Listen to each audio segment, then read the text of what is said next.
Herkese merhabalar. Neşe'nin Tarif Adresi YouTube kanalıma hepiniz hoş geldiniz. Evet, yeleğimizi örmeye devam ediyorum. Birinci bölümde motiflerin nasıl yapıldığını anlattım. İkinci bölümde motiflerimizi baştan sona ipimizi kesmeden eklememizi yaptık, tamamladık. İkinci bölümde buna ulaşabilirsiniz. Üçüncü bölümdeyiz şimdi. Şimdi üst tarafını yapacağız arkadaşlar. Şöyle yeleğimde de göstereyim. Bu alt tarafını yaptık. Şimdi yukarı doğru koltuk altına kadar şu şekilde bir örgümüz olacak. Buradan başlıyoruz önce. Sıkı sıkı aralarını dolduruyoruz. Sonra arkadan sık iğnemizi yapacağız. Sonra 2-2 yaparak tamamlayacağız arkadaşlar. Evet. Şimdi örgümüze başlarken yeşil ikinci sıradaydı. Şu şekilde. Motifleri sıraladığım şekilde olan yerden başlayacağım. Evet, şöyle tığımı ipimi tutturdum. En başta evet motifimizin orta şu boşluk köşesine battım. Bunu buraya sıkıştırıyorum. 1 2 3 zincir çekiyorum.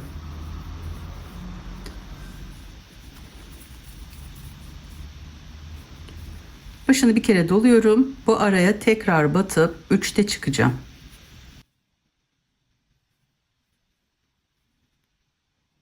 İki tane yaptım. Başını doluyorum. Şuradaki 3 tane olan yerin ilk başındaki zincirin arasına batıyorum. 1 2 3'te çıkıyorum. Tekrar başını doladım. Yanındaki araya battım. Aynı şekilde 3'te çıkıyorum. Yanındaki zincirimin arasına batıp bir yandan da ipimi de yürütmüş oluyorum. 3'te çıkıyorum. Başını doladım. Şimdi şu ortada boşluğumuz var. Buraya batıyorum. 3'te çıkıyorum. Aralarda çok gevşeklik olursa bu arada batmayabilirsiniz. Bolluk olmasın diye söylüyorum. Yanındaki zincirimizin arasına battım. Bu şekilde zincirlerimizin arasına batıp bu sıramızı tamamlayacağız. Zincirlerin arasına batıyorum. Ortaya gelince bir tane ortaya batıyorum. Başını aldım. Şurada zincirimin arasına batıyorum. Sonra diğer zincirlerimin arasına batıyorum. Şöyle kontrol edelim yapınca arkadaşlar. Arada şöyle düzgün olsun. Bolluk olursa bir tane zinciri atlayıp yapın. Evet, şimdi şu orta kısımda boşluğumuz var. Ve şurada zincirimiz var. O zincirimize de batıyoruz.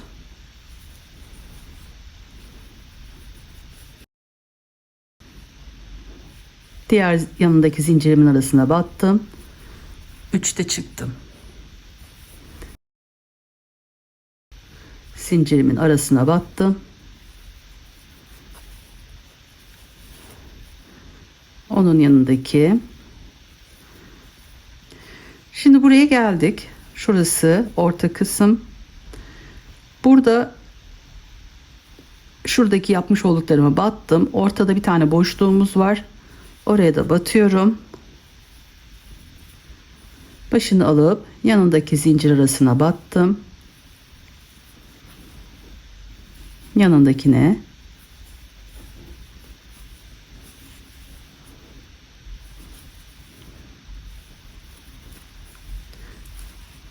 Burada şu köşeyi göstereyim. Köşelere bir tane batıyoruz.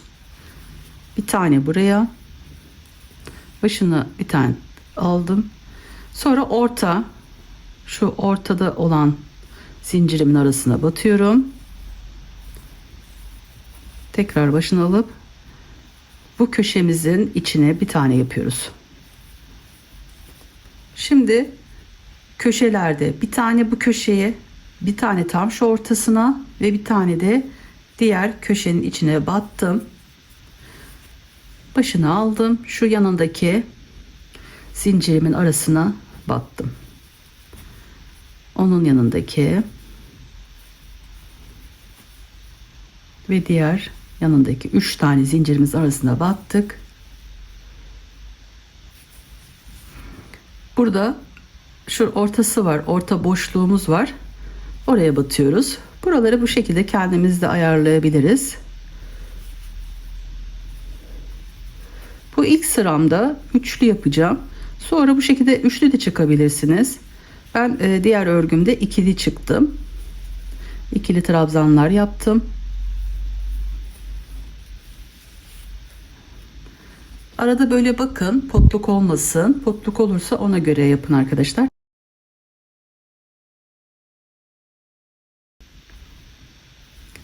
Bir tane ortaya boşluğa battıktan sonra diğer zincirlerin üst kısmından batıp tamamlıyorum. Şimdi mesela burada ortada dolu boşluğumuz yok. O zaman zincirin üstüne batıyorum.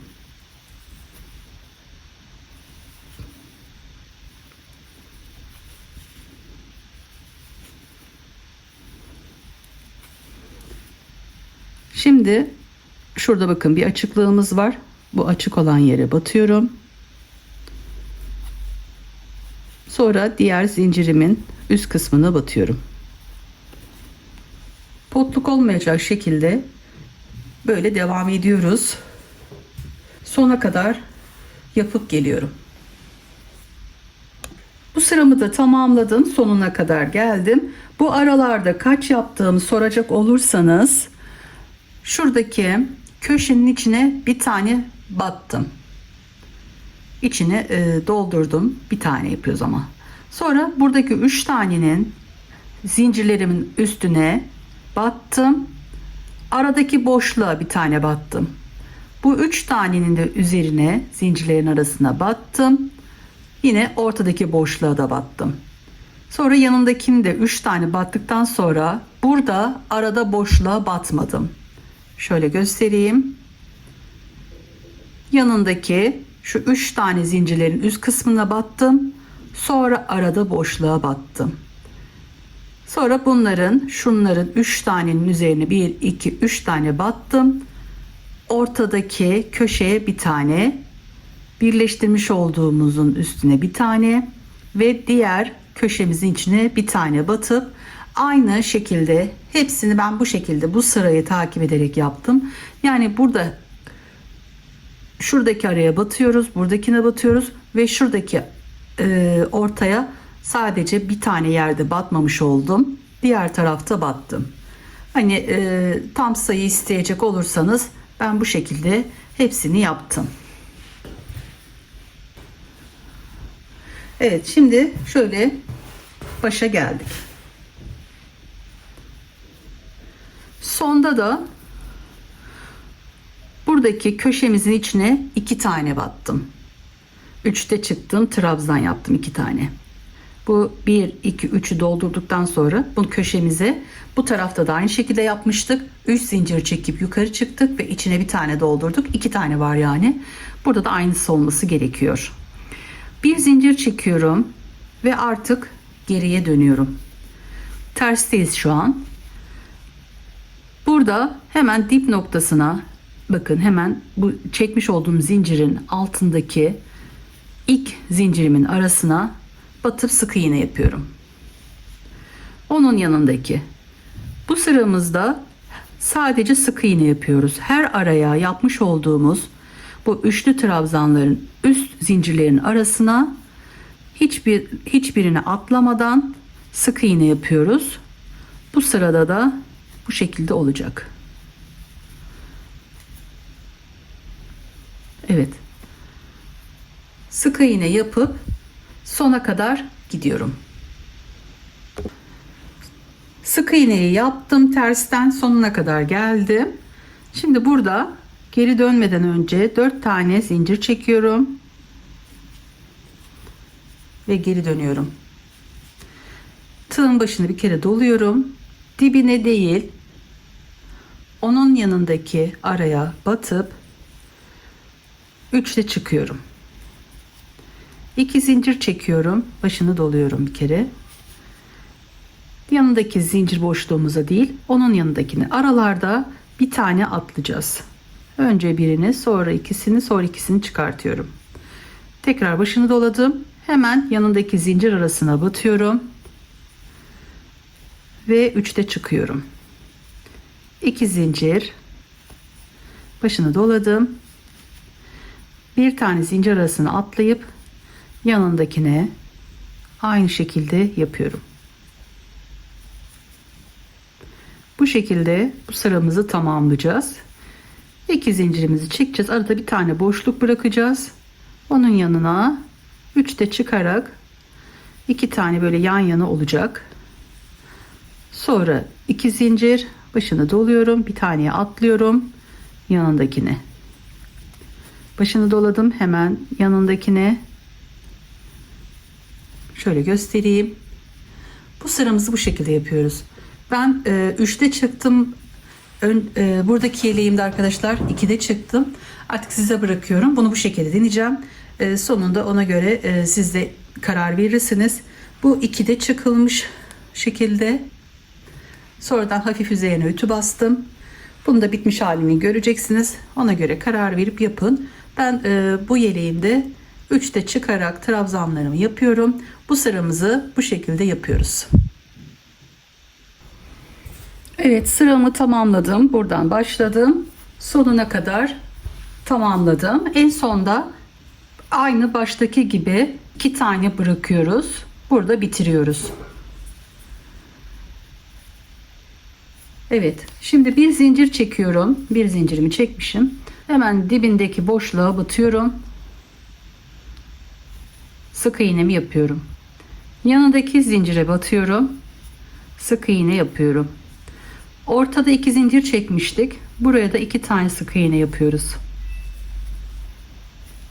Şimdi yanındaki zincire, tüm zincirlere bu şekilde sık iğne yapıp tamamlıyoruz bu sıramızı. Evet, bu sıramı da tamamladım. Sık iğnelerimi yaptım. Şimdi şunu da söyleyeyim. Burada 4 zincir çekmiş olduğumuz yer var. Oraya da yapıyoruz sık iğnemizi. Sonra 4 zincir çekiyorum. 1, 2, 3, 4. Geri dönüyorum. Birinci sıramızı, kutucuklarımızı yaptık. Şimdi ikincisini yapacağız. Bunun için başını bir kere doluyorum. Hemen yanındaki zincirimin arasına batıyorum. 3'te çıkıyorum. 2 zincir çektim. Bir kere başına doluyorum. Şimdi şuradaki zincirlerimin üstüne, yani burada arada 1-2 tane zincirimizi atlıyoruz. Şu orta 2 zincirle doldurmuştuk. 2 zinciri atlıyoruz. 3. zincirimizin üstüne battım, arasına. Sonra yanındakine de aynısını yapıyorum. Alttakilerle bunlar aynı olacak. Bakın şuradaki gibi arkadaşlar. Aynı sırada olacak. Ortalarda da 2 tane zincirimiz var. 2 zincir çekiyorum. Başını bir kere doluyorum. Arada 2 zincir atlıyorum. 3. zincirime battım. Bir kere başını doladım. Yanındaki zincirime battım. 2 zincir çekiyorum. Başını bir kere doladım. 2 zincir atlıyorum. 1, 2, 3. batıyorum. Başını doladım. Yanındakine 2 zincir çekiyorum. Şöyle göstereyim. Bundan sonra yapacağımız işlemler koltuk altına kadar bu şekilde olacak. Birinciyi yaptık. İkinciyi de bu şekilde gideceğim. Dönüşte her araya batıp sık iğne yapıp tekrar buraya gelip 4 zincirimi çekip aynı bu işlemi yapıyoruz. Bu şekilde birkaç sıra yapıp geliyorum.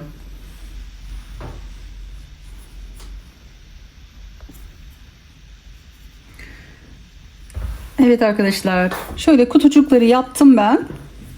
Yukarı doğru. Şunları sayıyorum. Boşlukları sayıyorum. Toplam 15 tane oldu. 15. sıramı yaptım. Sonra sık iğnemi geçtim. Şöyle göstereyim. Ütülemedim. Bakın bu şekilde düzgün oluyor. Şu alt kısmını ütüledik. Bu kısmını daha ütülemedik.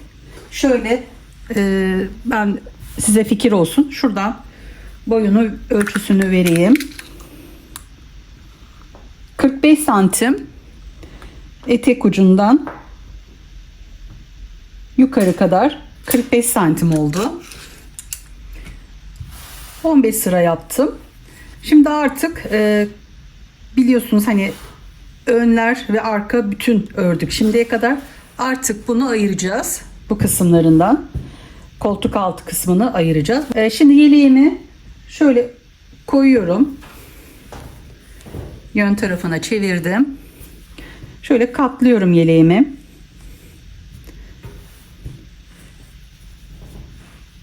Böyle katladığım zaman şu kısımları 1, 2, 3 tane tam motif ve 4. yarım motiflerim kenarda kalacak. İki tarafta bakın düzgün bir şekilde oldu. Şimdi şu yarım kalan yer koltuk altı olarak ayarlayacağız bu kısımda. Bunu da şöyle ayarlayalım. Şöyle açıyoruz. Şöyle ön tarafındayım. Şimdi 3 motifimiz burada kalacak. Şöyle ekranda görünsün. 3 motif burada kalacak. 4. motifimiz şu kenarından, bakın şu bir kenarından başlayalım bu taraftan. Şu şekilde yukarı doğru çıkıyorum ve şuraya bir işaret koyuyorum. Sonra motifimin, ortadaki motifimin, yani bu 4 ortada kalan şu motifimizin şu kısımdan da geliyorum. Bu tarafa doğru şöyle devamı, bu tarafa da bir işaret koyuyorum.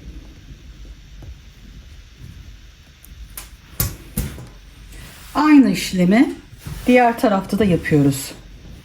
Şu 1, 2, 3, 4. motifimiz şu şekilde motifimizin devam ettiği üst kısımda.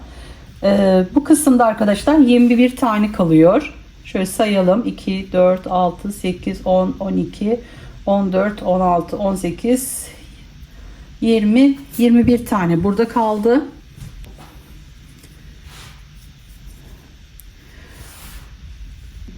Bu işareti koyduğum yerden saymaya başlıyorum. 2, 4, 6, 8. yere iğnemi koymuşum, işaretimi koymuşum. Burada da aynı şekilde işaretlediğim yeri de sayarak 2, 4, 6, 8. 8.'ye işaretimi koyuyorum. Evet, bu şekilde koltuk altını ayarlıyoruz. Sonra zaten biraz da kenarlarından şöyle keseceğiz burada. Evet, geri ortası da arkası için.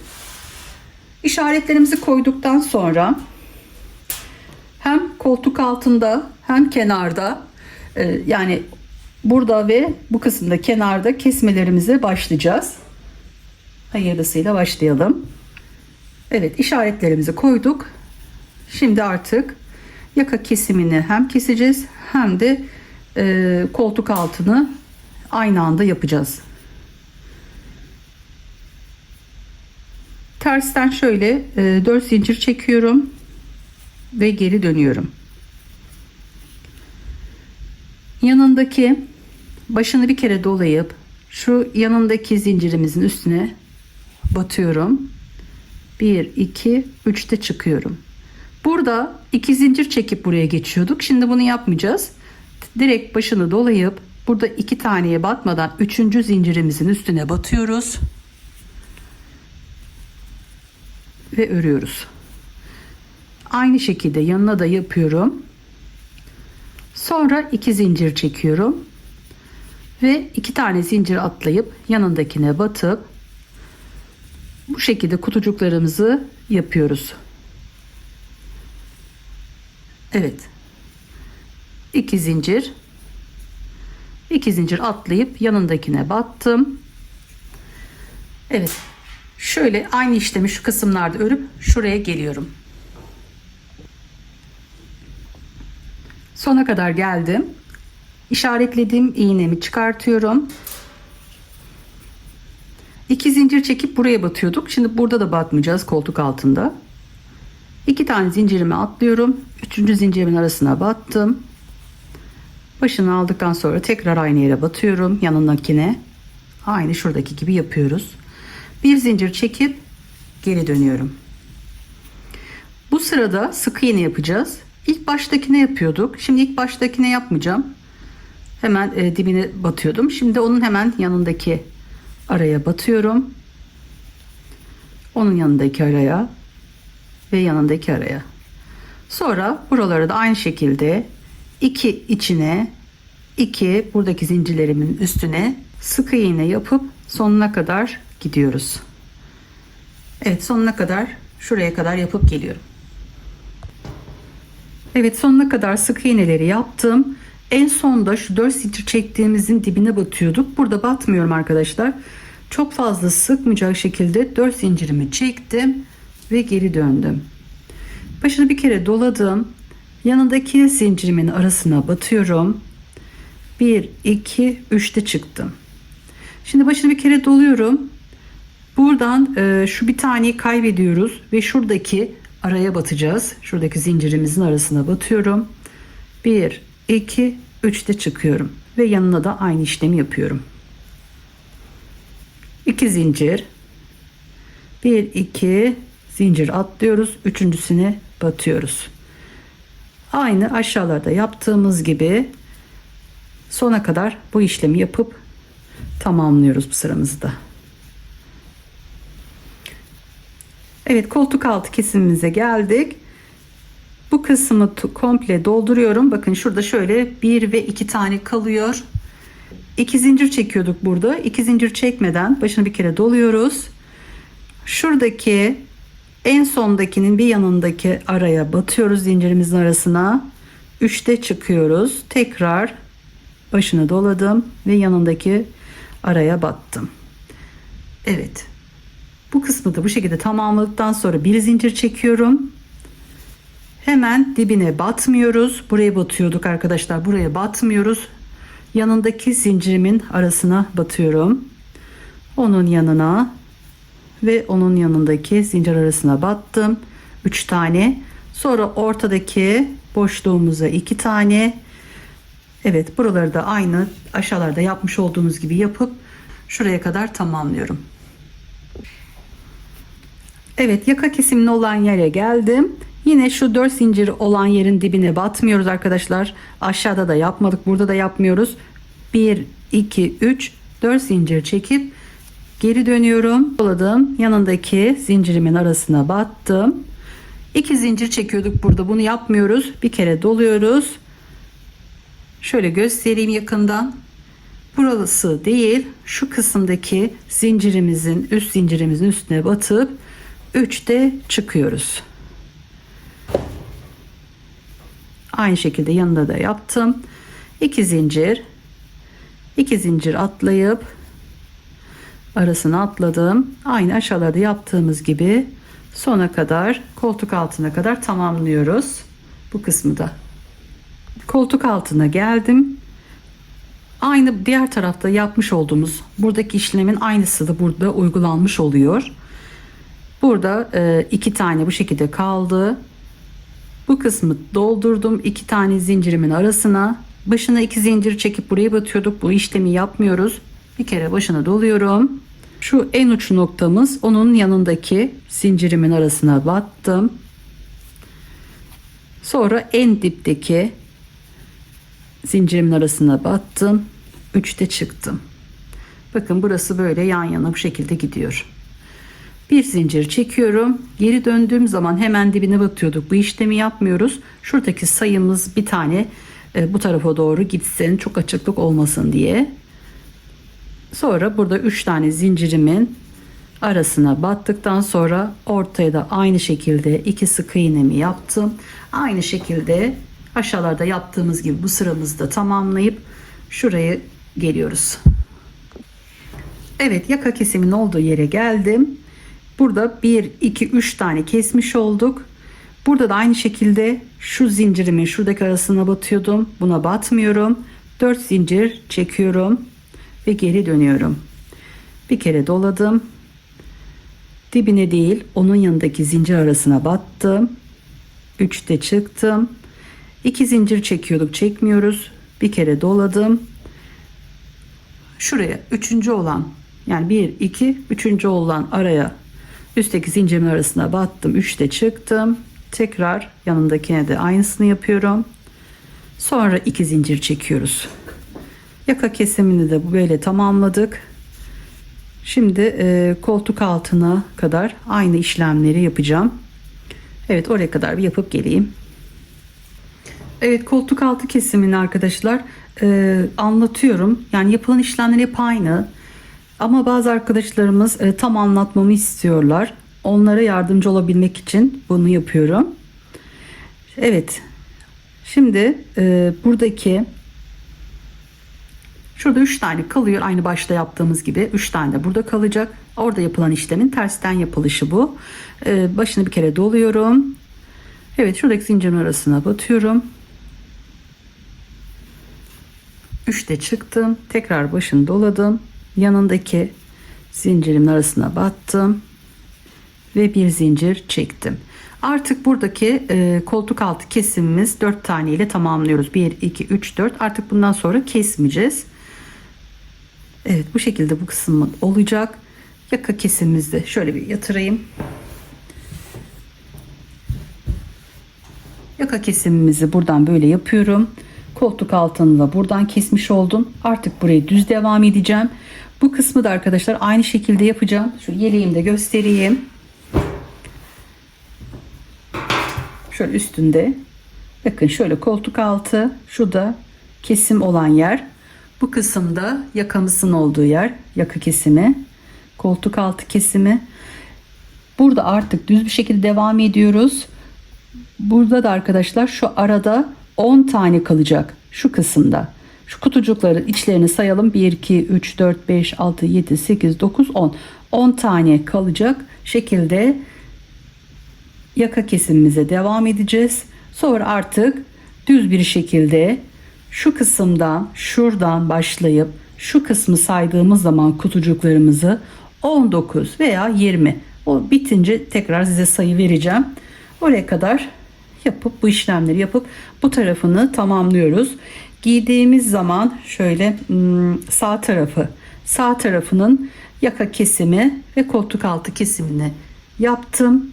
Bu kısmı da anlattığım şekilde devam edip bu tarafı tamamlıyorum.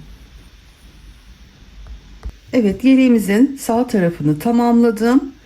10 tane kaldıktan sonra devam ettim yukarı doğru. Şu kısımdan saydım.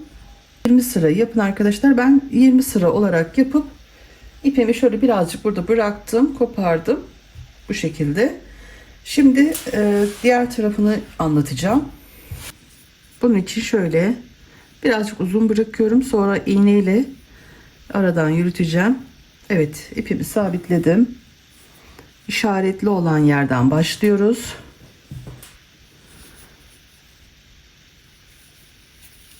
En başındaki zincirimin arasına battım. 1, 2, 3 zincir çektim. Çünkü şu başta eklediğim yer var. Onunla birlikte 4 oluyor. Yanına da aynı şekilde batıp 1, 2, 3'te çıktım. Burada 2 zincir çekiyorduk. Şimdi çekmiyoruz. Başını bir kere doladım. 2 zincir atlayıp 3. zincirimin arasına battım. Onun yanına da 2 zincirimi çektim. Diğer araya geçtim. Evet. Burada koltuk altı kesimimizi yaptık. Aynı aşağıda yapmış olduğum gibi yapıp şuraya kadar tamamlıyorum. Bu tarafta yapmış olduğumuz gibi aynısı olması gerekiyor. İki tarafın da eşit olması gerekiyor. Yaka kesiminin. Sonuna geldim. Burada 2 zincir çekiyorduk, çekmiyoruz. Başını bir kere doluyorum ve buradaki 2 zincir atlayıp diğer zincirin arasına battım ve yanına bir tane daha yaptım. Şimdi artık bir zincir çekiyorum ve geri dönüyorum. İlk zincirimin arasına batıyordum. Bunu yapmıyorum. Yanındaki zincirimin arasına battım. Onun yanındaki ve yanındaki 3 tane araya sık iğnemizi yaptık. Sonra aradaki boşluğumuza da 2 tane yapıyoruz. Evet, böyle sona kadar gidiyoruz. Sık iğneleri tamamladım, sona geldim. Burada yapmış olduğumuz zincirimizin üst noktasına batıyorduk. Bunu yapmadan 1 2 3 4 zincir çekiyoruz ve geri dönüyoruz. Yanındaki zincirimizin arasına batıyoruz. Başını bir kere dolayıp şurası bakın 1 2 3. olan yere üst noktasına battım. 3'te çıktım. Yanına da aynı işlemi yapıyorum. Evet. Koltuk altındaki kesimimizi de yaptık. 2 zincir çekip arada 2 zinciri atlayıp diğer araya batıp sona kadar bu sıramızda tamamlıyoruz. Aynı işlemleri yaparak. Yaka kesimine geldim. 1 2 3'ünün üstünü doldurdum.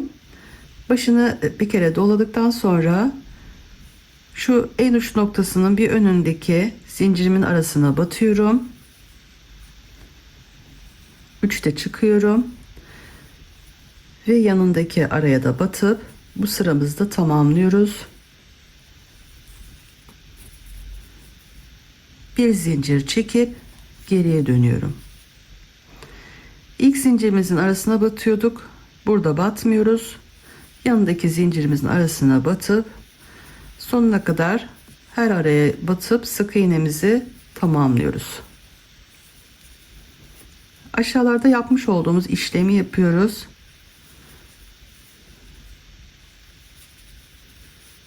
Evet. İkinci kesimimizi de yaptık. Sık iğnesini yapıp buraya kadar tamamlıyorum.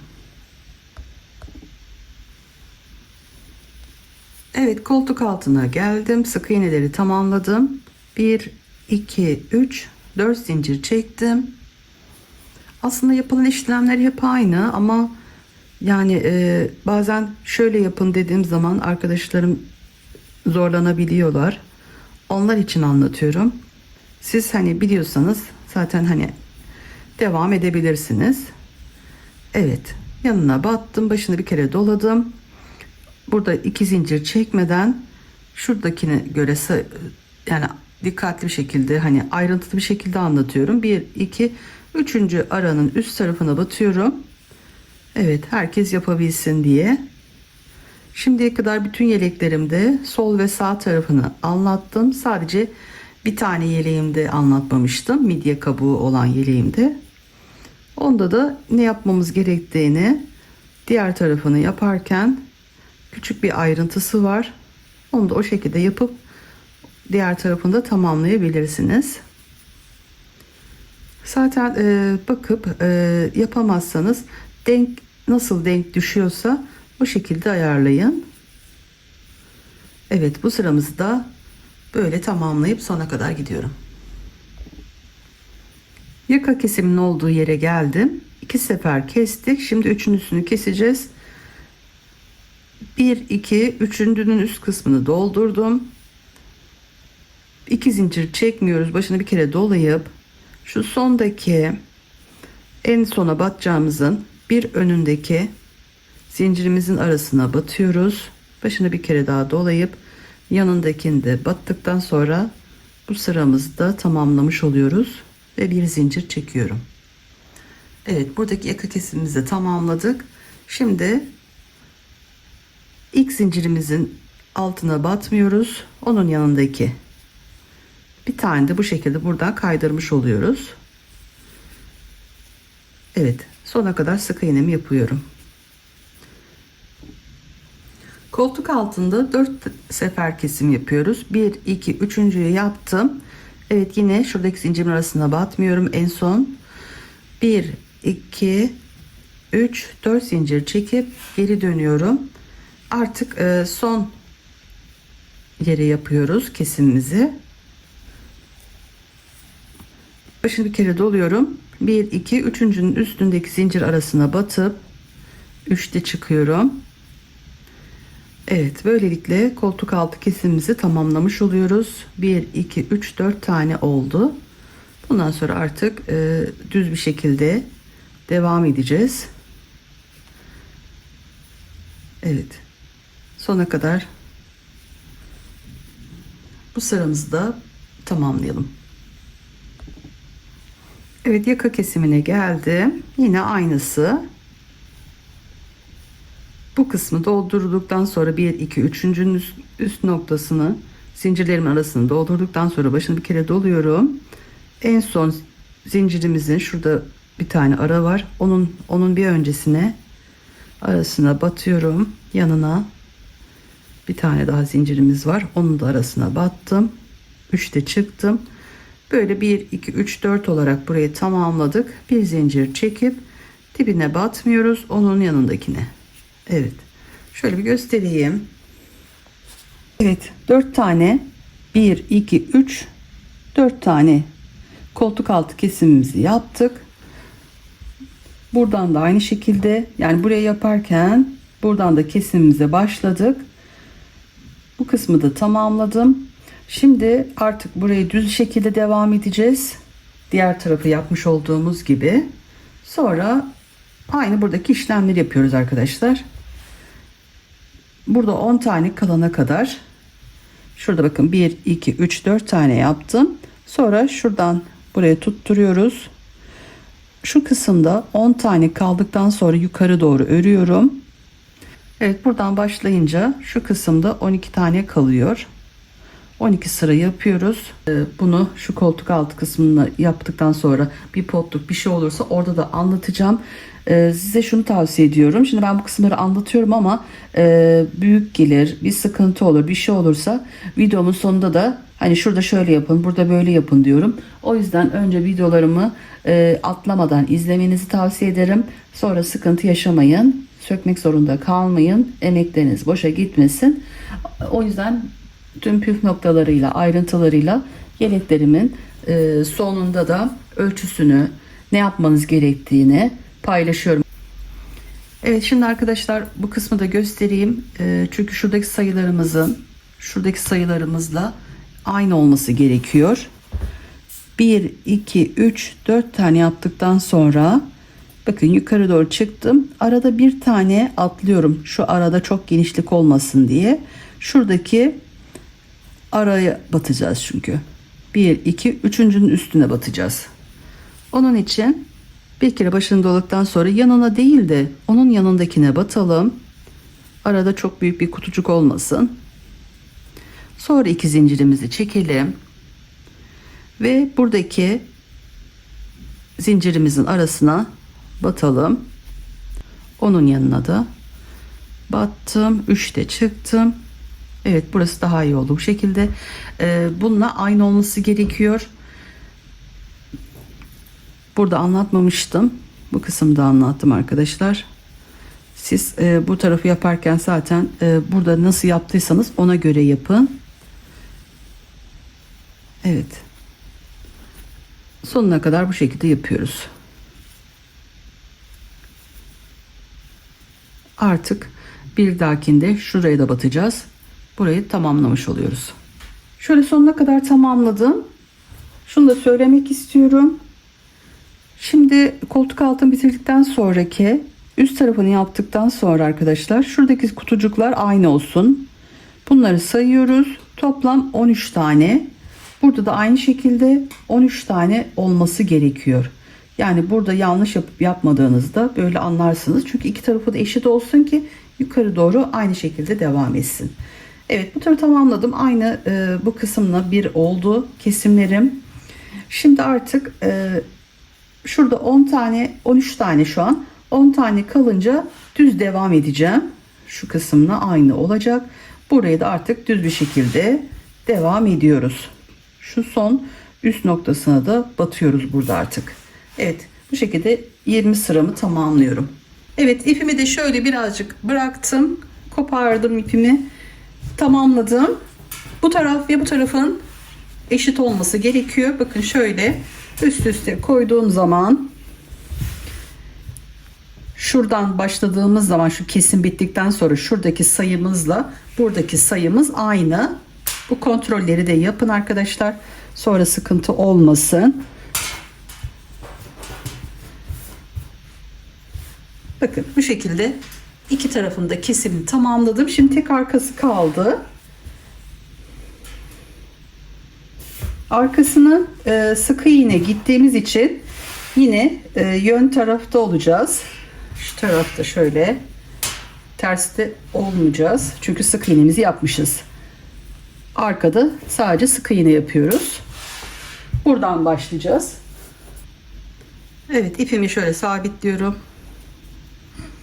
İşaretimi çıkartıyorum. İşaret koyduğum yer en baştaki araya battım.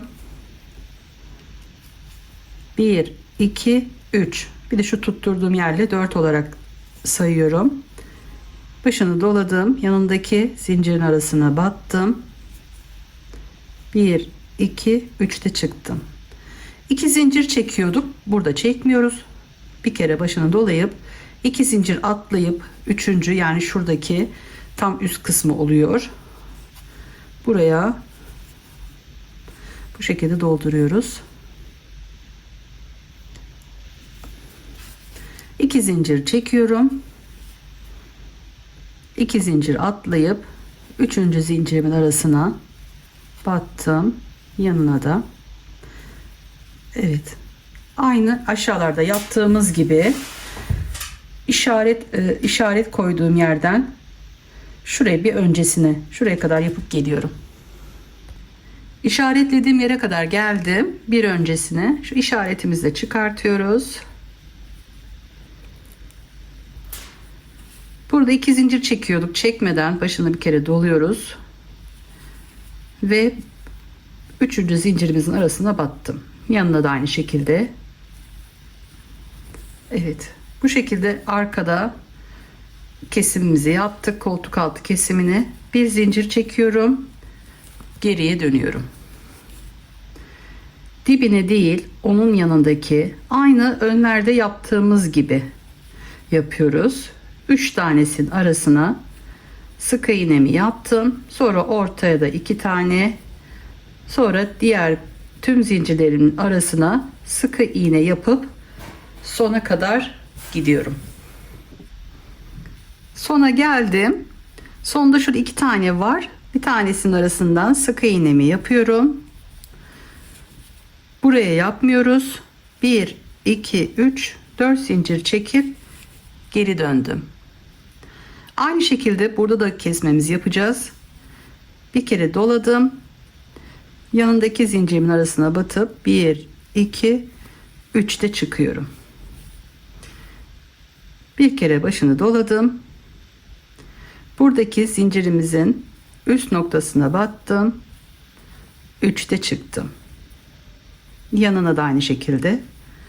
Evet, ikinci şöyle arkada ikinci kesmemizi de yaptık. Böyle 1-2 tane yaptım. 2 tane de aynısını yapacağım. Sonra yukarı doğru düz devam edeceğim. Sona geldim. Bunun üzerine yaptım. Şununla 1 2 üçüncünün üstüne yaptım. Burada 2 zincir çekmiyoruz. Başını bir kere doluyoruz. En son batacağımın bir öncesine, yani şu alttaki çubuğun 3. 1 2 3. çubuk oluyor. Onun üzerine battım. Başını doladım. Yanındaki, evet, bir zincir çektim. Geriye dönüyorum. İlk zincirim değil, onun yanındaki zincirimin arasına batıyorum. Ve bu 2 3'ün batacağım. 2 tane bu araya batacağım. Bu şekilde arkadaşlar devam edeceğim. Arkaya sık iğne. Bu 2 sıra gibi 2 sıra daha yapalım. Şu kısımdan sayıyoruz. Şu an 2 sıra yaptık. 2 sıra daha burayı yapacağız. 1 2 2 tane daha olacak. Sonra şu şekilde göstereyim. Koltuk altında şu şekilde olacak arkadaşlar.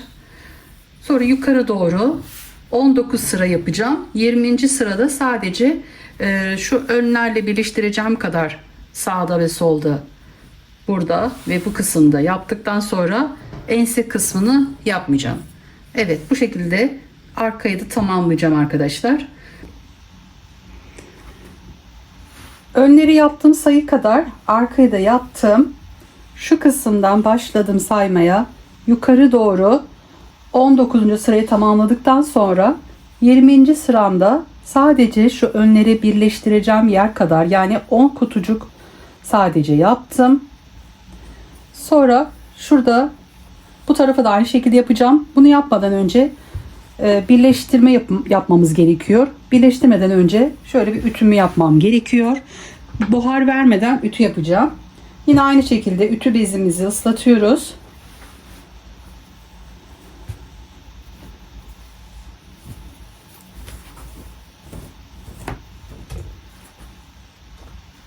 Şöyle üzerine koydum. Buhar vermiyoruz.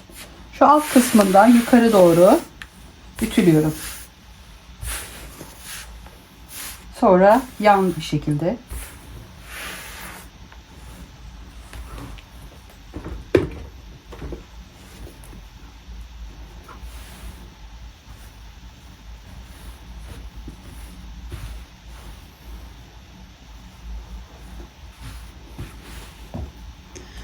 Aynı şekilde önleri de yapıyoruz.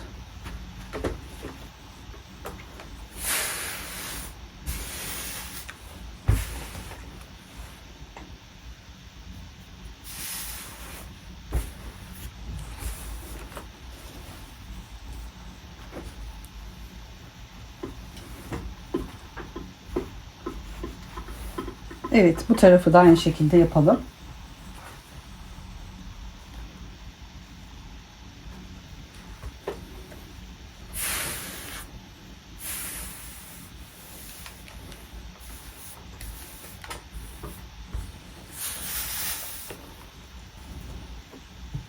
Evet.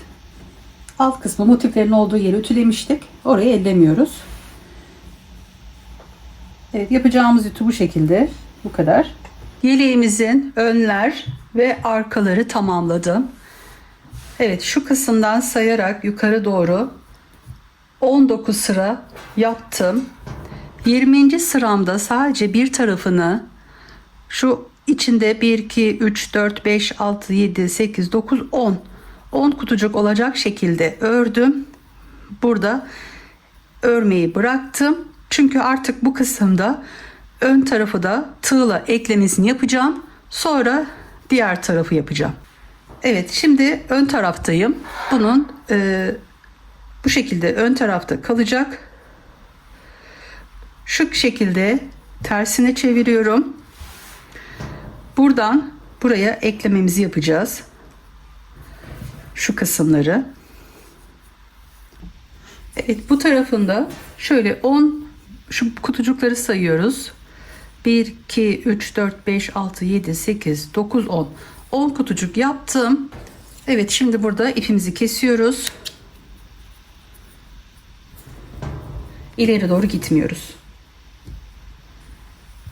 Evet, ters bir şekilde yönler işte kalacak şekilde şöyle katlıyorum. Evet. Şöyle yönünüze göre ayarlayın. Şöyle ters çeviriyorum. Buradaki tığımı bu tarafa önce yapıyorum. En uç noktasındaki zincirimin arasına battım. Karşıdan taktım tığıma ipimi ve aradan geçirdim. Şimdi bir buradan tam karşısından denk gelen yere yapıp kaydırma yöntemiyle geçiyoruz. Ortaya batıyoruz. Karşıdaki zincirimizin arasına battım. İkisini bir kaydırma yöntemiyle çıkarttım. Ortaya bir tane daha yapıyoruz. Karşıda da aynı şekilde var. İkisini bir çıkarttım. Yanındaki zincirin arası. Karşılıklı bir şekilde bir buradan bir diğer taraftan zincirlerimizin arasına batıyoruz. Şu kısmını çok sıkmayalım. Şurası çok gergin olmasın. Birazcık gevşek bırakalım. 2 tane ortadan karşıki zincirimizin arasına. Sonra bir buradan bir karşıdan yaparak sona kadar gidiyorum. Bu şekilde omuz eklememizi yapıyoruz. Evet, şuraya kadar tamamlayıp geliyorum. En sondaki zincirimin burada arasına batıyorum. Karşısında da araya batıyorum. Üst noktaya değil, arasına battım. İkisini bir buradan kaydırma yöntemiyle yapıp iki zincir çekip bu kısmı sıkıştırıyorum. Evet. Şimdi şu ipimizi artık buradan bu şekilde çıkartalım. Böyle tamamladık. Tığla omuz eklememizi yaptık arkadaşlar. Şimdi diğer tarafını yapacağız. Sonra şuradaki iplerimizi temizleyeceğiz. Bu şekilde oldu. Diğer tarafı için önce bakın burasını 20. sırada bitirmiştik.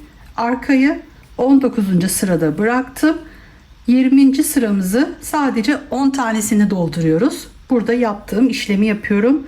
Omuzumuz 19'da kalmış oluyor. Burayı yaparken şu kısımdan kutuları sayıyoruz. 10 tane olacak. 1, 2, 3, 4, 5, 6, 7, 8, 9, 10. 10. kutucuğumuzun yanındaki iki zincirimizin yani şu kısmından başlıyoruz arkadaşlar. Ön taraf olduğu için ön taraftan başlıyoruz. Bu kısımdan şuraya kadar dolduruyorum. Şöyle iğne ile işaretimi koyayım yine. Evet.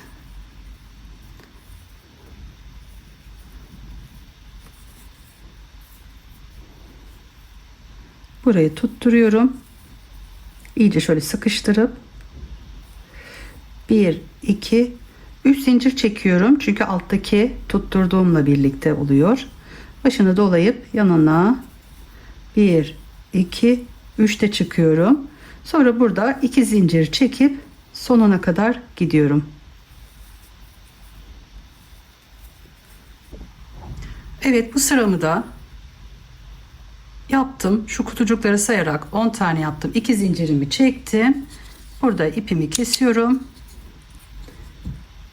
Şimdi tersi burada arkadaşlar. Yönler içte kalacak şekilde ayarlıyoruz. Şöyle katlıyoruz.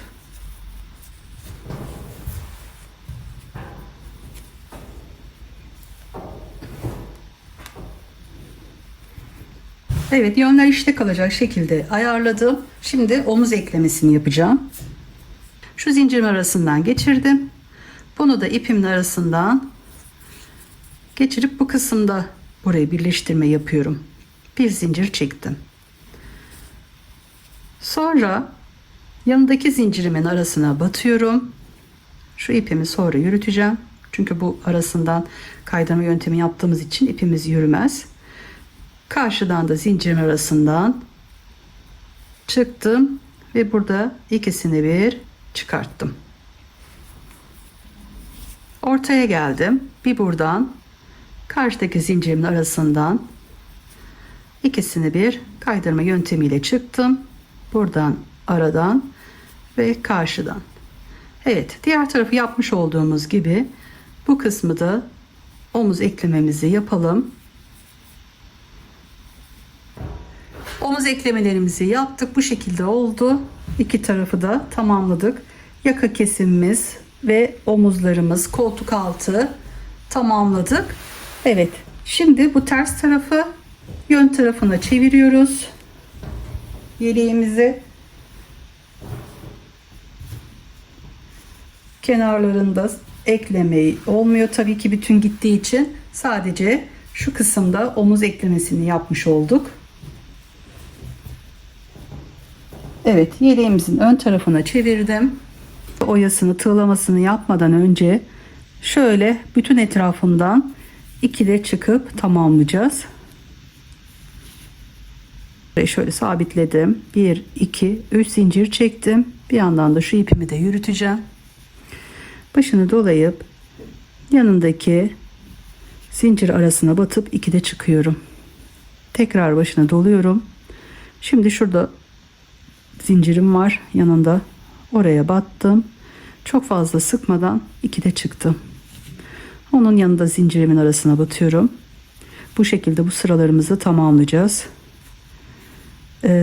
Şöyle ortaya battım şimdi. Sonra onun yanındaki zincirimin arasına. Evet, şöyle bakacağız arkadaşlar. Çok bolluk olmadan ayarlıyoruz ve aralara batıp tüm yeleğimizin etrafından bu şekilde geçiyoruz. Köşelere gelince, köşelerde tabii ki daha çok yapacağız. Şu kısımların içini doldurup buraya da bitireceğiz. Bütün etrafını geçip ortaları gelince tam ortaya battım.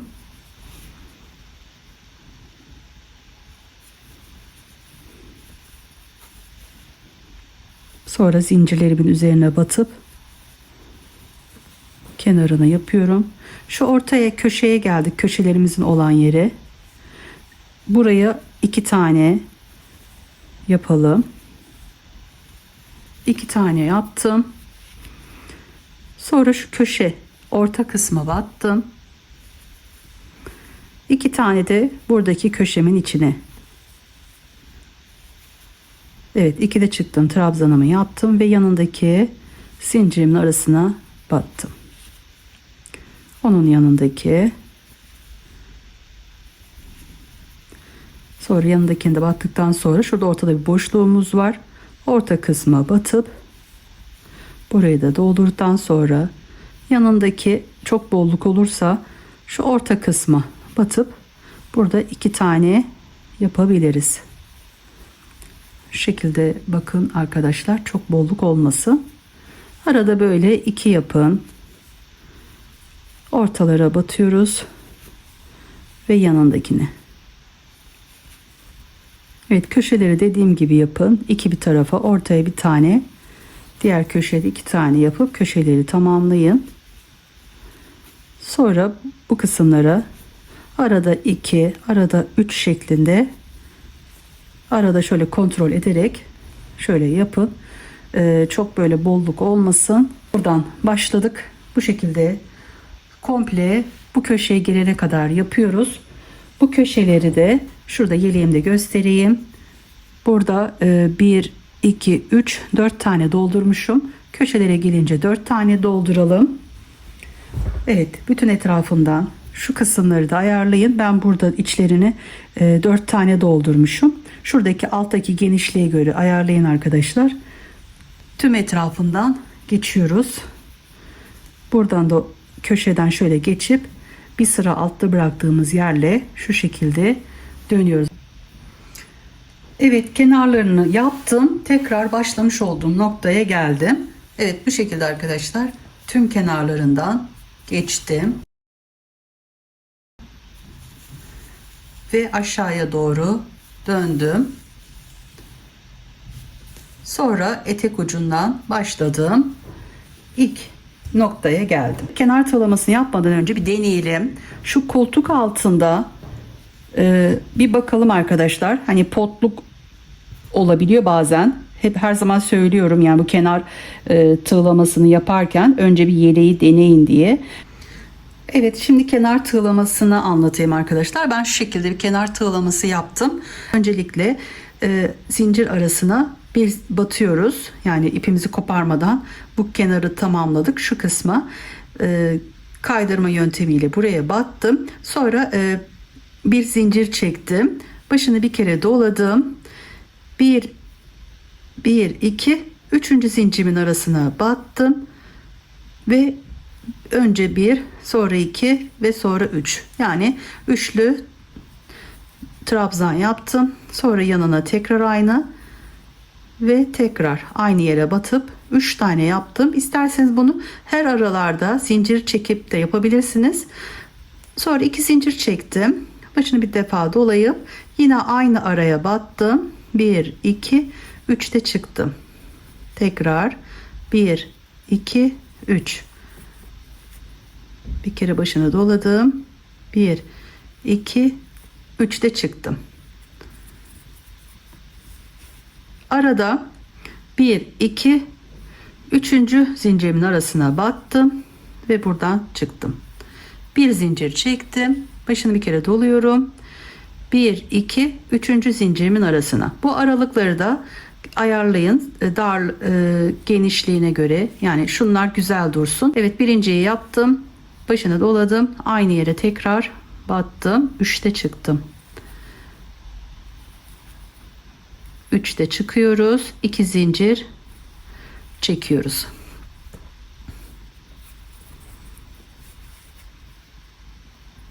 Aynı yere tekrar batıyorum. 3'te çıkıyorum.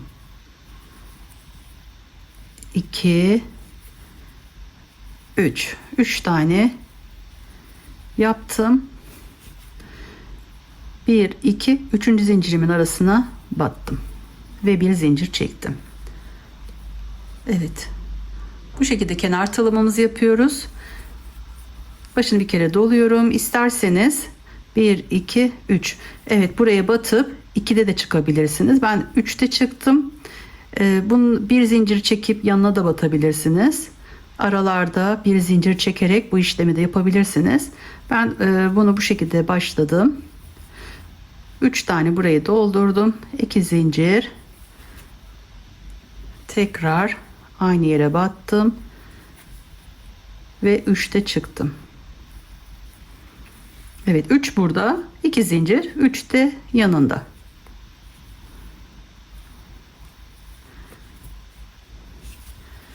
Sonra 1 2 üçüncü zincirimin arasına battım. Bir zincir çektim. Başını bir kere doladım. 1 2 üçüncü zincirimin arasına battım. 1 2 3'te çıktım. Bir kere başını doladım. 1 2 3. Tekrar. Sonra 2 zincir. Aynı yere tekrar batıp buradaki işlemin aynısını yapıyoruz.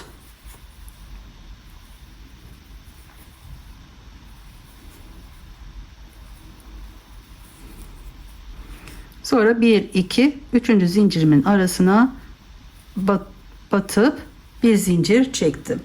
Evet, kenar tığlamamızı bu şekilde yaptım. Şurada daha güzel görülecek. Evet, şuradaki bolluklar olursa arkadaşlar ona göre de ayarlayın. Bu şekilde bütün etrafını, yine buraya gelene kadar etrafını bu şekilde yapıyoruz. Aynı işlemi koltuk altında da uyguluyoruz. Bu kenarına yapmış olduğumuz, önce bu tığlamamızı 2'de çıkarak yapıyoruz. Arkasından oyamızı kenarında yapıyoruz. İsterseniz bu kısmı arkadaşlar, burada 3'te çıktık. Biraz daha küçük olabilir. Şu kısımlarda ayarlayın. Özellikle şu koltuk altında 2'de çıkın arkadaşlar. Koltuk altımız yoksa değer. Burada bir potluk oluşur. Onu önlemek için deneyip de yapın. Olmazsa bu kısımda 3'te değil de 2'de çıkıp yapabilirsiniz. Evet, bunu giyip deneyip yapabilirsiniz. Çünkü elden ele değişebilir. Buradaki tığlamamız, ütümüz fark edebilir arkadaşlar. Evet, hayırlısıyla yeleğimi tamamladım arkadaşlar. En son buradan başlayıp tüm etrafını ve etek ucunun her tarafında kenar tığlamasını yaptım. Aynı şekilde koltuk altını şurada ilk sırada yapmış olduğum gibi kenarını geçtim. Burada 3'te çıktım arkadaşlar. Burada 2'de, yani 3'te çıktığımız trabzanlar yaptım. Burada da ikili trabzanlar yaptım arkadaşlar. Biraz daha küçük olsun diye. Burada dikkat etmemiz gereken bu 38-40 beden. Şimdi ben bunu denediğim zaman şu kısımda birazcık yukarı doğru geliyor arkadaşlar. Daha büyük beden yapacaksanız, evet, buradan saydığımızda yukarı doğru 20 sıra yapmıştık. Bunu daha büyük bedenlerde 22, 23 şeklinde biraz daha yukarı doğru çıkın. Çünkü şu altta toplanıyor. Yani yukarı doğru geliyor şu kısım. küçük geliyor arkadaşlar. Ben yine şu kısmın bunun ölçüsünü vereyim. Ona göre diğer size olan yeleklerle ölçersiniz. Evet, şu kısım 18, bitmiş olan oyadan itibaren şöyle yapayım, 20. O yüzden çok büyük kenar tığlaması yapmamamız gerekiyor bunda. Çünkü bu beden 38-40. Her zaman söylüyorum, kenar tığlamasını bir tarafını şöyle yaptığımız zaman mutlaka deneyin. Çünkü şu kısımlarda özellikle giydiğimiz zaman potluk olabiliyor. Hayırlısıyla yapabilirsiniz. Evet, kontrollerimizi yaparak yeleğimi tamamladım. Bitmiş hali bu şekilde oldu. Bakın şöyle kenar köşelerini de geçtim. Güzel, muntazam bir yelek oldu. Evet, şöyle ölçülerini de vereyim size. Yeleğimi bitirdikten sonra, kenar oyasını yaptıktan sonra daha düzgün durması için ütüledim. Bu şekilde düz koyarak, buhar vermeden üzerine ütü bezi kullanarak yeleğimi ütüledim. Kenarlarının oyalarından da ütü yaptım. Önler şöyle 25,5 santim. Evet. Önler 25,5 santim. Şöyle bir şey hatırlatayım. İpten ipe değişebilir. Bu biraz açık renk olan ipler daha ince oluyor. Daha tok duran iplerde yeleğiniz biraz daha büyük olabilir. Boyu da 67,5. Evet, yeleğimizin arkası da 51 santim. Bu şekilde yeleğimi tamamladım. Nasıl buldunuz? Şöyle katlayayım, göstereyim. Oynatma listesi örgü bölümüne açtığınız zaman hem örgü bölümüne koyacağım hem de ayçiçeği motifli yelek diye sayfa açacağım. O kısma bunun birinci bölüm, ikinci bölüm, üçüncü bölüm şeklinde yapılışını oradan ulaşabilirsiniz. Oynatma listesine nasıl ulaşıyorsunuz? Sayfamı açtığınız zaman videolar, shortlar diye bölüm var. Onun yanında da oynatma listesi var arkadaşlar. Oradan da ulaşabilirsiniz. Evet, bu şekilde hayırlısıyla yeleğimizi tamamladık. Evet. Yeleğimi nasıl buldunuz arkadaşlar? Bunu da yorumlarda belirtirseniz beni mutlu edersiniz. Evet, bu şekilde yeleğimizin baştan sona koltuk altı kesimi, yaka kesimi, motiflerin yapılışı, kenar tığlaması hepsini gösterdim. Beni izlediğiniz için hepinize çok teşekkür ediyorum. Güzel yorumlarda görüşmek üzere. Kendinize iyi bakın. Allah'a emanet olun. Hoşça kalın.